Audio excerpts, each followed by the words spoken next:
I'm Brooke Mitchell, 32, founder of a $45 million tech company that started in my tiny apartment.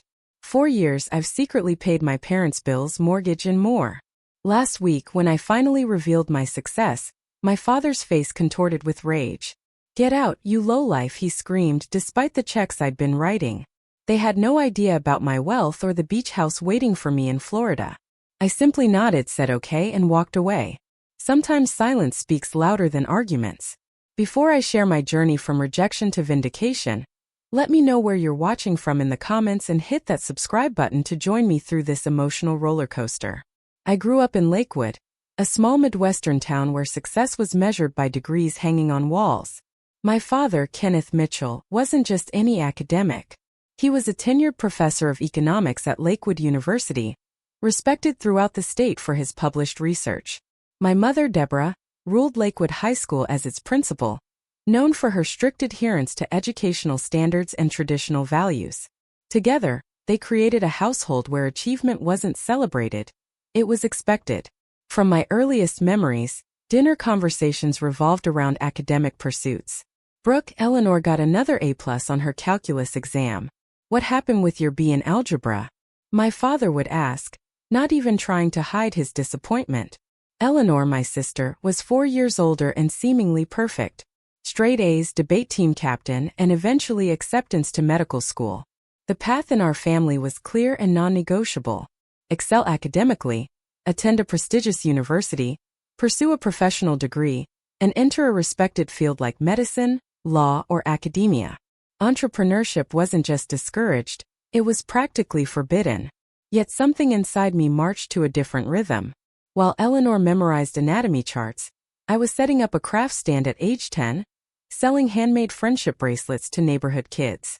By 13, I was the unofficial tech support for our street, fixing computers and setting up Wi-Fi networks for $15 an hour. "It's cute that you have a little hobby," my mother would say, patting my head even as I counted the day's earnings. "But don't let it distract from your schoolwork. That's what really matters."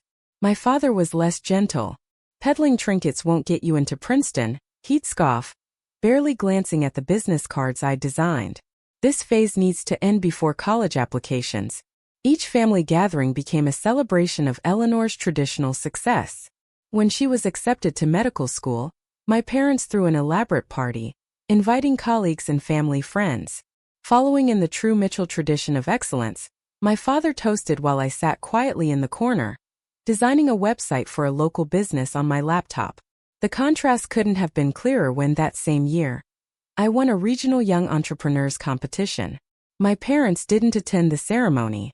We had faculty commitments, they explained, though I later saw photos of them at a department dinner on Facebook. It wasn't that I couldn't succeed academically. When I applied myself, I earned good grades.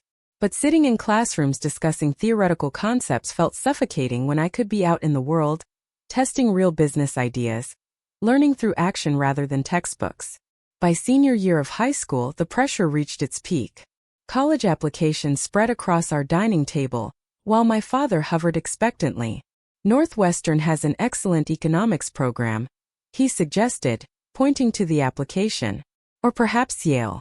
Your grades aren't quite Ivy League, but my colleague in the admissions office might." "I'm not going to college," I said quietly, looking him directly in the eyes. "At least not right away." The silence that followed was deafening. My mother dropped her fork. My father's face flushed deep red. "That is not an option," he finally said, each word carefully measured. "No child of mine will throw away their education. This ridiculous business fantasy ends now." But for the first time, I didn't back down. I'd been saving money from my tech support work and online sales.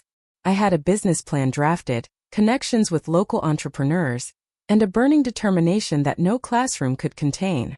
"I'm going to start my own company," I explained, trying to keep my voice steady. "If it doesn't work out in 2 years, I'll reconsider college." My parents' response was swift and unified. Either I applied to college or I would receive no support, financial, emotional, or otherwise. They were certain I would fail without their guidance and the education they valued above all else. 1 month after graduation, while my classmates prepared for freshman orientation, I moved into a tiny studio apartment on the edge of town. I was 19, terrified and completely on my own. My first Apartment was barely 400 square feet, with a kitchenette so small I could touch both walls simultaneously. The rent consumed most of my savings, leaving just enough for a used desk, a second-hand laptop, and ramen noodles that became both breakfast and dinner more often than I care to admit. But it was mine, a space where no one questioned my choices or measured my worth by academic standards. The business began in that tiny space, Mitchell Digital Solutions, an e-commerce platform connecting local artisans with online buyers. The concept was simple. Many talented craftspeople in our region made beautiful products but lacked the technical knowledge to sell effectively online. I would build their web presence, handle the e-commerce logistics, and take a small percentage of sales. Those early days blur together in my memory. 16-hour workdays, manually coding websites until my eyes burned, cold calling potential clients, and facing rejection after rejection. Many nights I cried myself to sleep, wondering if my parents were right after all. My bank account dwindled dangerously low during those first few months. "How's the business going?"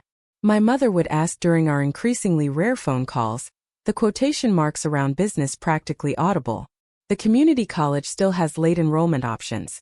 The first small one came 3 months in when Lillian's handcrafted soaps joined my platform and actually started making sales. Then came Thompson's Woodworking, followed by 8 other local artisans. The commissions were modest, but they kept the lights on and validated my concept. While my business struggled to find its footing, family gatherings became exercises in endurance. At Thanksgiving dinner, 6 months after I'd moved out, the conversation revolved entirely around Eleanor's medical residency.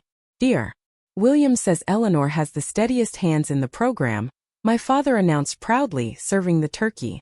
When he finally turned to me, his expression shifted. "And Brooke is still selling things online." Mitchell Digital Solutions now represents 15 artisans with a combined monthly revenue of... I began. "Diane's daughter just started at Cornell." My mother interrupted, passing the cranberry sauce. "Prila, imagine where you could be now."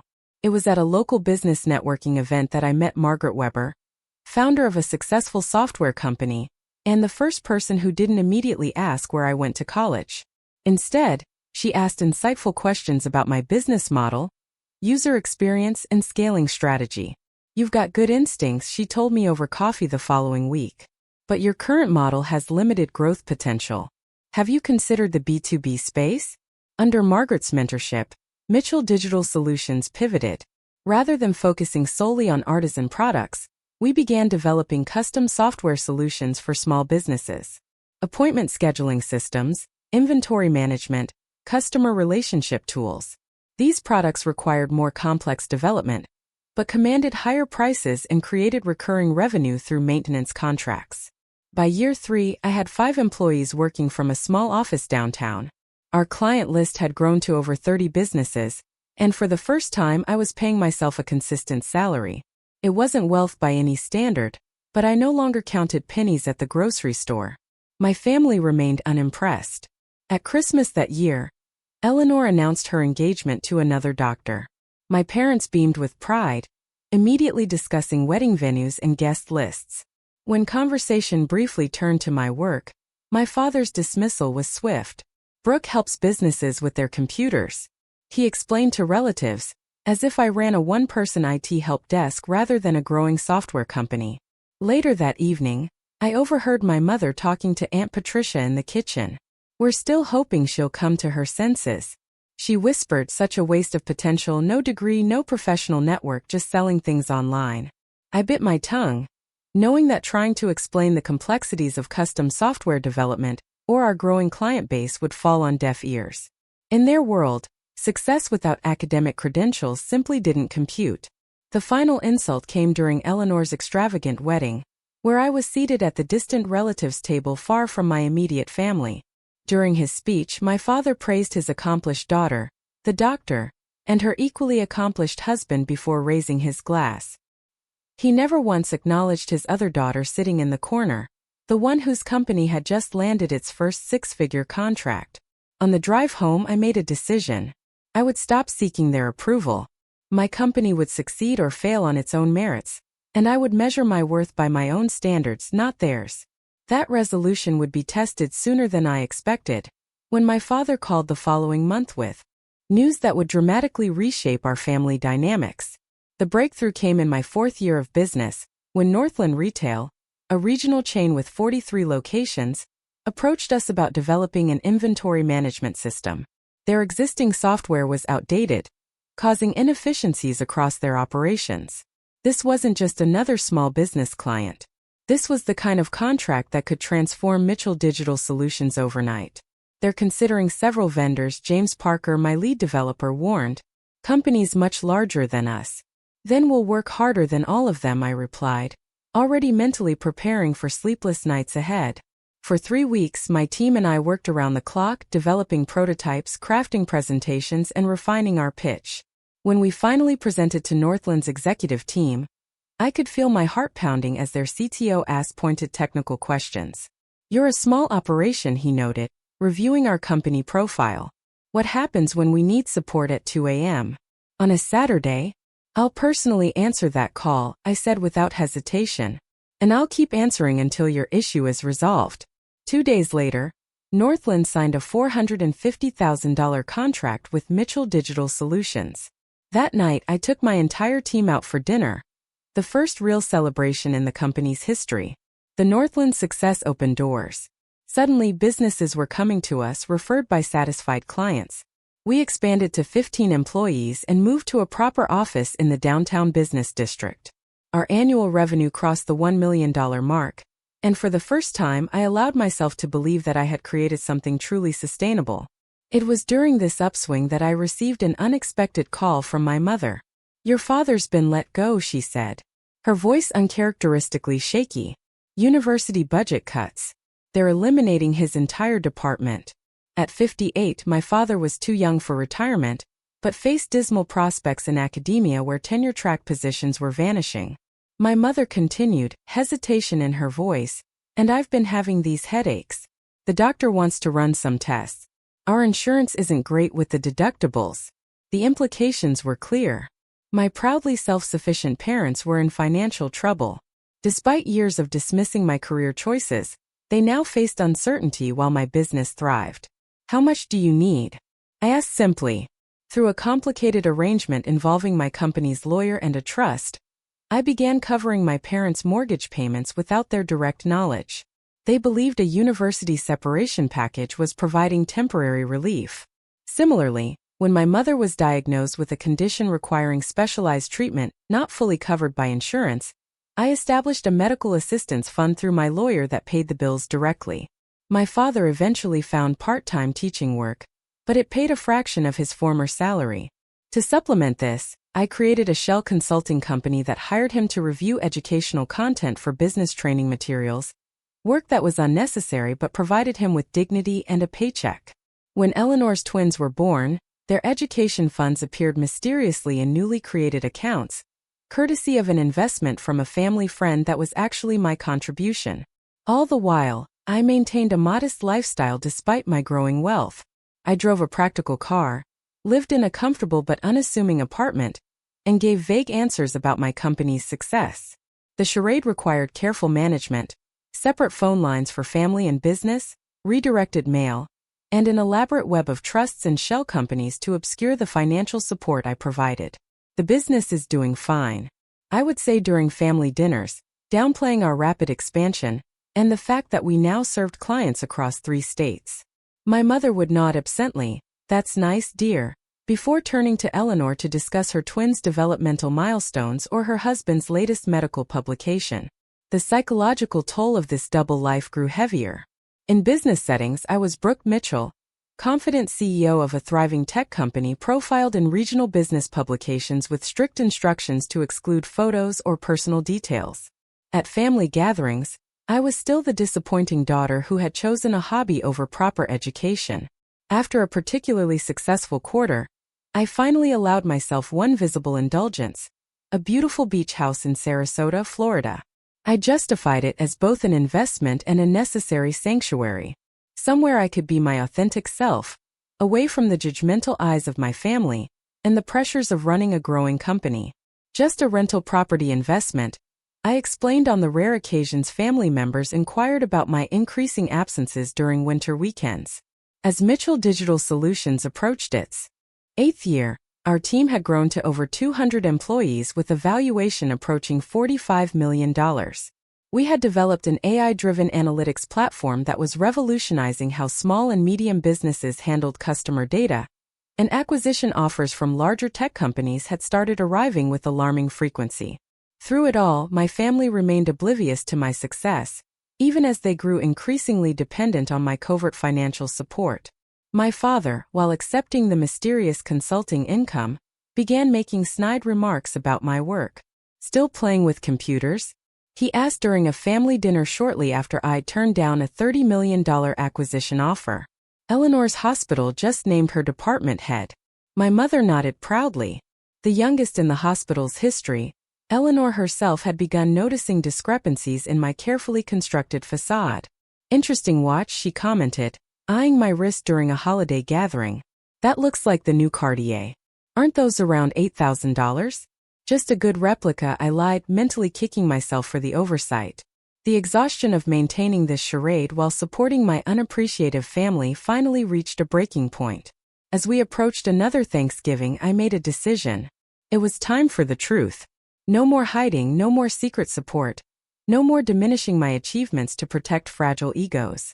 I would reveal everything at the family dinner: my company's success, the extent of my financial support, and the true nature of my career.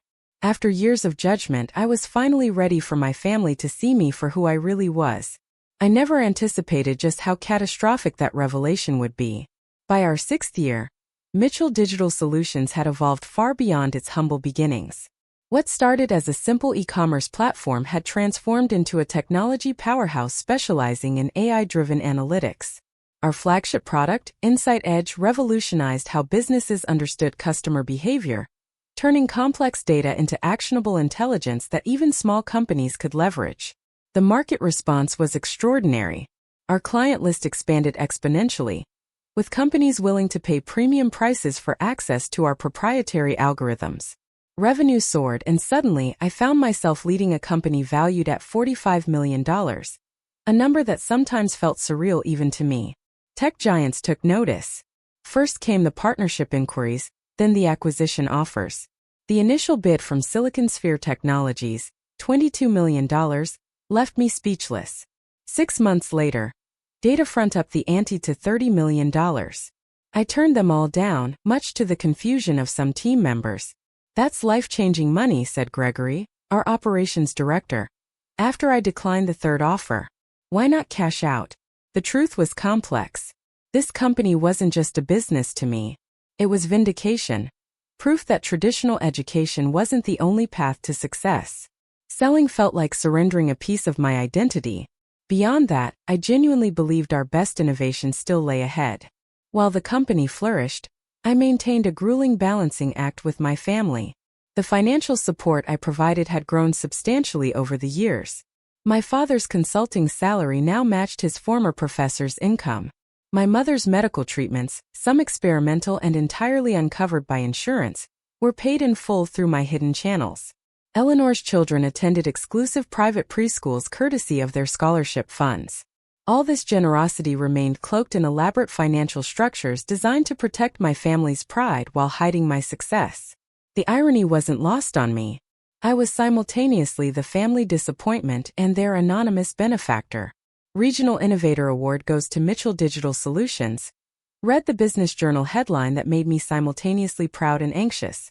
The accompanying article praised our company's growth and innovation, thankfully using only a small headshot that wouldn't draw family attention. My personal sanctuary became increasingly important as the pressures mounted. The beach house in Sarasota represented more than just a luxury.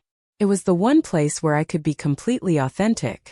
The sound of waves outside my window, the warmth of Florida sunshine, and the absence of judgment created a peaceful contrast to my complicated life back home. During one particularly stress-filled period, I spent 3 consecutive weekends in Florida, drawing suspicious questions from my mother. Another business trip, she asked, her tone suggesting skepticism. You seem to be away an awful lot for someone running a small computer business. Client meetings, I replied vaguely, wondering how she'd react if she knew I'd just flown there on a private charter after closing a multi-million-dollar deal. The dynamics with my father grew increasingly strained. Despite the financial lifeline I'd provided, his resentment seemed to deepen with each passing year. Perhaps it was wounded pride from his unexpected career derailment, or maybe it was the cognitive dissonance of accepting help from the daughter whose choices he'd so thoroughly disapproved of. "When are you going to get a real job?" he asked during a Sunday dinner, shortly after I'd been featured in Tech Entrepreneurs Under 35 magazine. "You can't fix computers forever." I'd long stopped trying to explain that I didn't fix computers, that I ran a rapidly growing technology company with hundreds of employees and innovative products. Such corrections only seemed to aggravate his dismissal. My mother, ever the conciliator, maintained a careful neutrality that ultimately enabled my father's behavior. "Your father just wants what's best for you," she'd say after particularly hurtful comments, never acknowledging that perhaps I'd already found what was best for myself. Eleanor's attitude shifted from dismissive to subtly envious, as small signs of my wealth occasionally slipped through my careful facade. The designer handbag I absent-mindedly carried to a family gathering, the casual mention of a business trip to Tokyo, the new luxury SUV I explained away as a company car, each detail fueled her growing suspicion. "Fixing computers must be more lucrative than I thought," she remarked pointedly after noticing my Louboutin shoes at a family birthday celebration. The strain of this double life began taking its toll. I developed insomnia, checking my phone at 3 a.m. to ensure no financial transfers could be traced back to me. I maintained separate wardrobes, conservative, middle-income appropriate clothes for family functions, and the designer attire more suited to my actual position for business events. I scheduled dentist appointments in different cities to avoid family members discovering I had the premium dental insurance typically reserved for high-level executives. As my 32nd birthday approached, exhaustion settled deep in my bones. The company continued its meteoric rise. We now had offices in 3 cities, and Forbes had included me in their ones to watch section. Meanwhile, my father's most recent birthday card included a newspaper clipping about adult education programs at the community college. During a late-night strategy session with my executive team, I found myself staring out the window of our sleek downtown office, while my colleagues debated market expansion. "Brooke," James called, pulling me from my thoughts. "We need your input on the European launch." I turned back to the room, to these people who respected my vision and valued my expertise, and made a decision. The charade had gone on long enough. It was time for honesty, whatever the consequences. "I'm going to tell my family everything," I announced to Samantha, my assistant and closest confidant, the next morning. At Thanksgiving dinner next week, her expression reflected concern. "Are you sure that's wise? You've gone to extraordinary lengths to keep them in the dark." "That's exactly the problem," I replied, feeling a strange mix of terror and relief. "I'm tired of hiding who I am and what I've built. If they can't accept my success on my terms, then perhaps it's time to reevaluate those relationships entirely." I spent the next week preparing, mentally rehearsing what I would say, gathering documentation of my company's growth, and even compiling records of the financial support I provided over the years. Part of me hoped that faced with irrefutable evidence of my success, my family might finally offer the acknowledgement I'd long stopped expecting. The Thanksgiving table was set, the familiar family china arranged perfectly as always. As I helped my mother bring out the final dishes, I resolved that this would be the last holiday I spent diminishing myself to soothe others' egos. For better or worse, the truth would finally be served alongside the turkey and cranberry sauce. Thanksgiving at the Mitchell household had always followed the same script. Mother's perfectly roasted turkey, father's ceremonial carving, Eleanor's updates on her medical career, and minimal interest in my computer business. This year would be different. I arrived early, my stomach in knots, a portfolio of company information tucked discreetly in my handbag. The familiar scent of sage and butter filled the air as my mother fussed over last-minute preparations. "Need any help?" I offered, setting down a bottle of expensive champagne I'd brought for the revelation. "Oh, that's not necessary," she replied, barely glancing at the bottle. "Eleanor's bringing wine. She knows a specialist who imports from small French vineyards." My father entered, newspaper tucked under his arm. "Brooke," he acknowledged with a nod before turning to my mother. "Is Eleanor here yet? I want to tell her about the hospital board position Roger mentioned." The scene was so familiar it was almost comical. My presence a mere footnote to the anticipated arrival. Of my sister. Today that would change. Eleanor arrived with her husband Michael and their twins, creating the usual flurry of excitement. Dear Eleanor Mitchell Winters, my father announced proudly, as if her married name and title were a single honorific. Dinner proceeded predictably. Eleanor detailed her latest medical conference presentation, while my parents listened with rapt attention. Michael discussed his recent publication in a prestigious medical journal.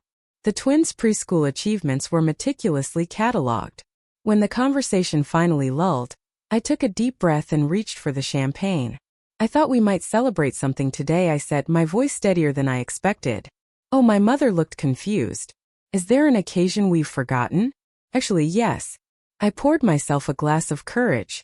Mitchell Digital Solutions was valued at 45 degree. Security. Respectability. I have a real profession, I countered. One that employs hundreds of people and serves thousands of clients. Eleanor, perhaps most threatened by this revelation, twisted the knife further. Some of us worked hard the right way, Brooke. We didn't take shortcuts. Shortcuts? I laughed incredulously. I've worked 16-hour days for 8 years building this company. There were no shortcuts. My father slammed his hand on the table, rattling the china. Enough. I don't know what game you're playing or what you're trying to prove with these fabrications. But I won't sit here and listen to more lies. Everything I've told you is true, I said quietly. Everything you can verify independently if you choose to. He stood, trembling with what I now recognized as fear rather than anger. Fear that his worldview was crumbling, that the daughter he dismissed had succeeded beyond his comprehension, outside the narrow path he'd prescribed. If you've done what you claim, he said, voice shaking, then you've done it by turning your back on everything this family values. Education. Tradition. Honesty. I've only turned my back on arbitrary limitations, I replied. That's when he said the words I'll never forget. His face contorted with a mixture of rage and humiliation. Get out of my house, you uneducated trash. You lowlife. I don't know what you're really doing to make this money, but no child of mine would behave this way. My mother gasped but said nothing to contradict him. Eleanor watched with a strange satisfaction in her eyes. I looked around the table at my father's rage, my mother's silent complicity, my sister's resentment, and felt a peculiar calm settle over me. For years I'd craved their approval, orchestrated my life to both support and appease them. In that moment I realized how futile it had been. Okay, I said simply, gathering my documents and standing. That's how you feel. Brooke, my mother began, but I raised my hand to stop her. No, it's fine. I've spent years trying to be both the daughter you wanted and the person I actually am. I'm done with that impossible task. I walked to the door without looking back, my father's words echoing in my ears. As I stepped outside into the crisp November air, I felt something unexpected, not heartbreak, but relief. The charade was finally over. That night, in an impersonal hotel room, I allowed myself to fully process what had happened. There were tears certainly, but also a growing sense of liberation. The next morning, I woke with clarity and purpose. It was time to live authentically, without apology or concealment. The family I'd been born into had rejected me at my moment of greatest vulnerability. Now I would build something better, a life without pretense, surrounded by people who valued me for who I really was. The morning after Thanksgiving brought an unusual sensation: lightness. Despite the emotional devastation of the previous evening, I woke in my hotel room feeling as though a crushing weight had been lifted from my shoulders. For the first time in 8 years, I didn't need to maintain elaborate lies or diminish my achievements. The truth, however painfully received, was finally in the open. My first call was to Lawrence Friedman, the attorney who had managed my family's covert financial support. I need you to terminate all arrangements immediately, I instructed, my voice calm and decisive. The mortgage payments, the medical fund, the consulting contract, the education trusts, all of it. Are you certain? Lawrence asked, concern evident in his voice. This represents significant financial adjustments for your family. I'm certain, I replied. They've made their position clear. I won't continue supporting people who view me as uneducated trash. Next, I contacted Samantha, outlining my plans to relocate permanently to Florida. Call a company-wide meeting for Monday morning. I'll announce the changes then. The weekend passed in a flurry of practical arrangements. My apartment lease would end in 30 days, perfect timing. I arranged for movers to pack my belongings while I flew to Florida to prepare the beach house for permanent occupancy. My phone buzzed constantly with messages from my mother and, surprisingly, Eleanor. I read none of them. This boundary was long overdue. Monday's company meeting brought expected shock, but also overwhelming support from my team. As some of you know, I've maintained a property in Sarasota for several years. I explained to the assembled staff, I'll be relocating there permanently and establishing a new headquarters office. Our operations here will continue unchanged under James's day-to-day leadership, with me connecting remotely and visiting monthly. Follow. That support contrasted sharply with my family's reaction to the financial changes. 3 days after Thanksgiving, my father called, his voice tight with barely controlled rage. What is the meaning of this?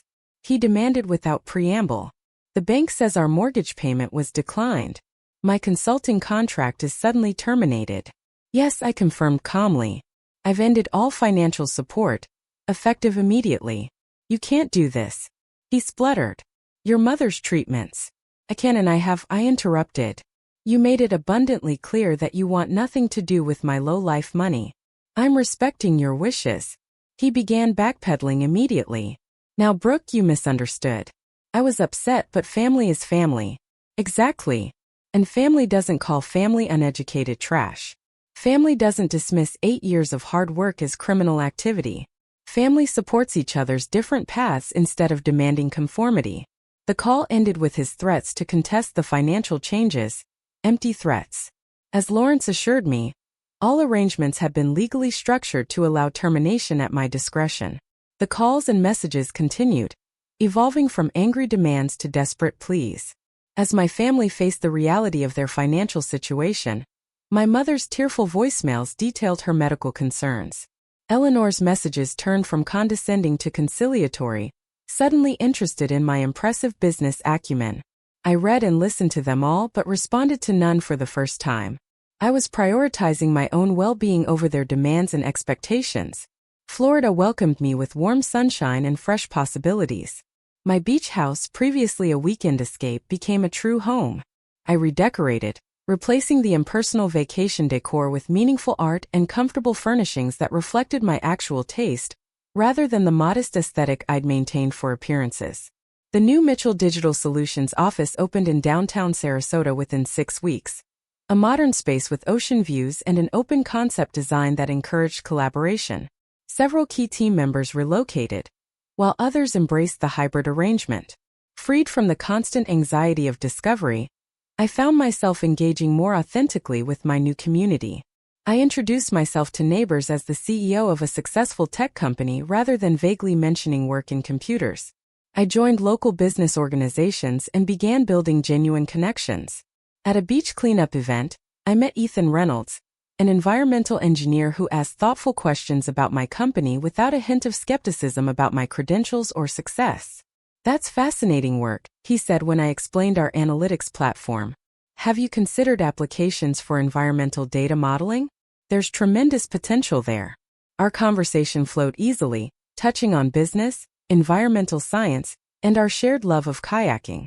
When he asked me to dinner the following evening, I accepted without my usual hesitation about what might slip about my true circumstances.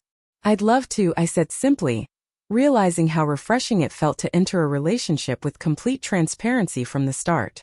As weeks turned to months, the desperate communications from my family gradually tapered. The initial flurry of daily calls dwindled to weekly, then occasional messages. The tone evolved from demanding to pleading, culminating in letters that arrived at my new office address, my father apparently having researched the company location. The first letter was accusatory. After all we've done for you, this is how you repay us? By abandoning your family in their time of need. The second, received 2 weeks later, attempted guilt. Your mother's condition is worsening without proper treatment. Is this the daughter we raised? The third, arriving a month after that, offered a conditional olive branch. Perhaps we were hasty in our judgment. If you would reconsider your rash decisions, we could discuss your business success more thoroughly. I read each one carefully, recognizing the manipulative patterns that had defined our relationship for years. None acknowledged the fundamental issue. their inability to accept my choices and success on my terms rather than theirs. Meanwhile, my life in Florida flourished. The company continued its growth trajectory, launching new products and expanding into international markets. My relationship with Ethan deepened into something genuine and supportive, built on mutual respect rather than false pretenses. Most importantly, I found a community of fellow entrepreneurs who understood the journey I traveled. At a business leaders retreat, I was surprised to discover how many successful founders had similar stories of family rejection or dismissal. My parents didn't speak to me for 3 years after I dropped out of law school to start my company, shared Jessica, founder of a healthcare technology firm. Now they brag about me to their friends. My father called my business plan fantasy and refused to even discuss it, added Marcus, whose sustainable energy startup had recently gone public. He sends me newspaper clippings about it now as if he supported me all along. These conversations helped me realize that my experience, while painful, wasn't unique. The path of entrepreneurship often diverged from family expectations, creating rifts that sometimes healed with time and sometimes didn't. 6 months after my relocation, I received a text from Eleanor that was different from the others. "I'm sorry. Not for everything, not yet, but for not seeing what you were building, for not respecting your choices." It wasn't a complete reconciliation, but it was the first genuine acknowledgement from any family member. I responded with a simple thank you for that, opening the door just slightly to whatever might come next. As I stood on my beach house deck that evening, watching the sunset paint the Gulf of Mexico in brilliant oranges and pinks, I reflected on the journey that had brought me here. The painful confrontation at Thanksgiving had been necessary, the catalyst for finally living authentically. My phone buzzed with a message from Ethan. "Still on for dinner? I'm thinking that new seafood place on the marina." I smiled, typing back, "Perfect. Meet you there at 7. This was my life now, honest, unburdened, and entirely my own creation. The future stretched before me, full of possibilities unbounded by others' expectations or limitations. For the first time, I was truly free. 6 months into my new life in Florida, Mitchell Digital Solutions had not just survived the transition, it had thrived. Our Sarasota headquarters became the company's creative hub, while our original offices maintained operations under James's capable leadership.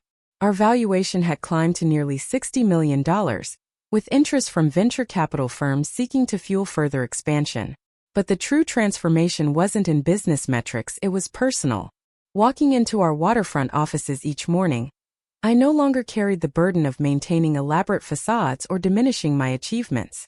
My wardrobe of deliberately modest attire gave way to clothes that reflected my actual success and personal style. The constant vigilance against accidentally revealing my true circumstances disappeared, replaced by an energizing authenticity. "You seem different," observed Rachel during our weekly strategy meeting. "More present. More you." She was right. For the first time since founding the company, I was fully inhabiting my role as CEO without apology or concealment. This newfound authenticity extended beyond work. My relationship with Ethan deepened as weeks turned to months, built on honest foundations rather than carefully constructed half-truths. I've dated women who had shopping habits or past relationships, Ethan told me one evening as we walked along the shoreline. "But you're the first who had been wildly successful. It's refreshingly backward." We laughed, but his observation highlighted the peculiarity of my previous life. In trying to maintain family relationships, I'd created barriers to forming authentic new connections. As my personal life flourished, I found myself reflecting on the educational journey that had caused such family conflict. Despite my success without formal higher education, I recognized its value for many paths, just not the universal requirement my parents had insisted upon.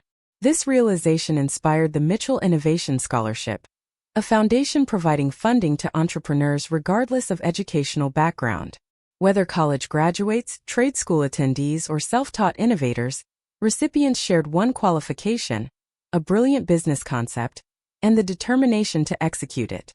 Education comes in many forms, I explained at the scholarship launch event. Our goal is supporting innovation wherever it emerges, not just from traditional academic paths. The foundation became my passion project, allowing me to mentor young entrepreneurs facing the same skepticism I'd encountered. Particularly rewarding was supporting young women in technology, who often battled both gender bias and educational prejudice. My parents think tech is for guys with computer science degrees, shared Alicia, our first scholarship recipient, developing an innovative healthcare scheduling platform. They want me to pursue something more suitable like teaching. Veiled it anyway, I advised. Success has a way of changing minds. My own family remained a complicated work in progress. After months of emotional messages that ranged from guilt-inducing to conciliatory, my father finally sent a letter that resembled an actual apology. "I won't pretend to understand the path you've chosen," he wrote in his precise handwriting, "but I can no longer deny its success."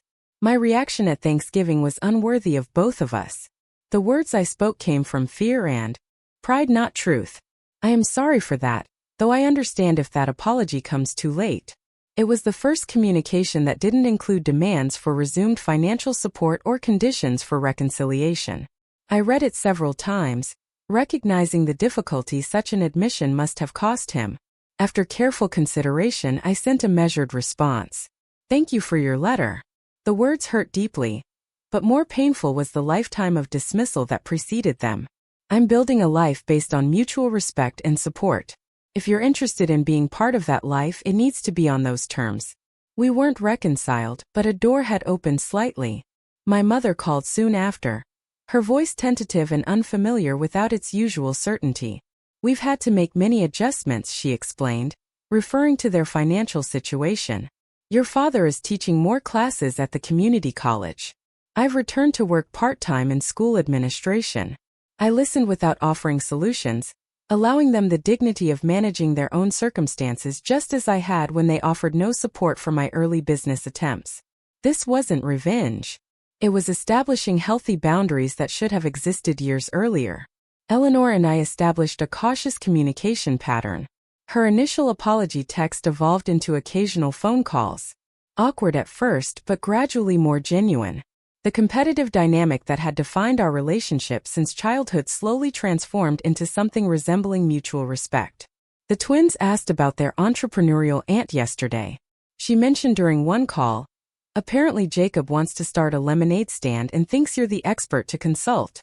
It was a small thing, but significant acknowledgement of my expertise in my chosen field, rather than dismissal of its legitimacy. As my company continued growing, I found myself creating a different kind of family, a chosen one of friends, colleagues, and mentors who supported each other without conditional approval. Sunday dinners at my beach house became a tradition, gathering a diverse group of people who accepted each other's different paths and celebrated various forms of success. To authenticity, Ethan toasted at one such gathering a year after my relocation. And to finding your people wherever they may be. The contrast with my family's Thanksgiving disaster couldn't have been starker. Here was genuine warmth without judgment, connection without conditions. Margaret, my first business mentor, visited from the Midwest and observed this transformation with satisfaction. "I knew you had the business acumen," she told me, "but watching you build this life, this community, that's the real achievement." Her words crystallized an important realization. Success wasn't merely measured in company valuations or industry recognition. True wealth encompassed the freedom to live authentically, surrounded by people who valued you for exactly who you were. 2 years after that fateful Thanksgiving confrontation, I received an unexpected call from my father. "We're planning to visit Florida next month," he said, his voice lacking its former authority. "Your mother has always wanted to see the Gulf Coast. Perhaps we could meet for coffee while we're there." It wasn't a full reconciliation, but it represented something important. Initiative from their side without financial motivation. After consideration, I agreed to a brief meeting in a neutral location. When the day arrived, I entered the beachside cafe with measured expectations. My parents looked older. My father's confident posture somewhat diminished. My mother's carefully maintained appearance showing signs of financial constraint. The conversation was stilted at first, save topics about weather and local attractions. Eventually, my father cleared his throat and addressed the elephant in the room. "Your company was featured in the Wall Street Journal last month," he said. The article was impressive. Coming from him, it was a monumental admission. "Thank you," I replied simply. "I've been thinking a lot about education," he continued hesitantly. Perhaps I've been too rigid in my definition of what constitutes valuable learning. It wasn't a complete reversal of his lifelong beliefs, but it represented growth I hadn't thought possible. My mother reached across the table, briefly touching my hand. "We're proud of what you've built, Brooke," she said quietly, even if we didn't understand how to show it. The meeting lasted just under an hour, not enough to heal years of dismissal and judgment, but perhaps a beginning. As we parted, I felt neither the desperate need for their approval that had driven me for years, nor the angry rejection that had followed our confrontation. Instead, I felt compassion for their limited perspective and gratitude for having found my own path despite it. Back at my beach house that evening, I walked along the shore, reflecting on the journey that had brought me here. The business success was significant, certainly, but the personal growth was the true achievement, learning to define my worth by my own standards rather than external validation. The sun dipped toward the horizon, painting the sky in brilliant colors. My phone buzzed with a message from Ethan, followed by notifications of a major new client signing, and a reminder about tomorrow's scholarship committee meeting. This was my life now, rich with purpose, connection, and authenticity. The path hadn't been what I expected or what my family had prescribed. It had been messier, more challenging, and ultimately more rewarding than any traditional route could have offered. In choosing my own direction and staying true to my vision despite constant doubt from those closest to me, I discovered a fundamental truth. Success isn't measured by degrees on walls or approval from others. It's measured by the courage to define and pursue your own vision of fulfillment. As I watched the sun sink below the horizon, I felt profound gratitude for the difficult journey that had led to this peaceful shore. The rejection that once seemed devastating had ultimately freed me to build something more authentic, both in business and in life. What about you? Have you ever had to choose between family expectations and your own path? Did you follow the traditional route or forge your own way? Share your experiences in the comments below. If this story resonated with you, please like and subscribe to hear more journeys of resilience and self-discovery. Remember, sometimes the people who believe in you the least inspire you to become your best. Thank you for joining me today, and may you find the courage to live authentically, whatever that means for you.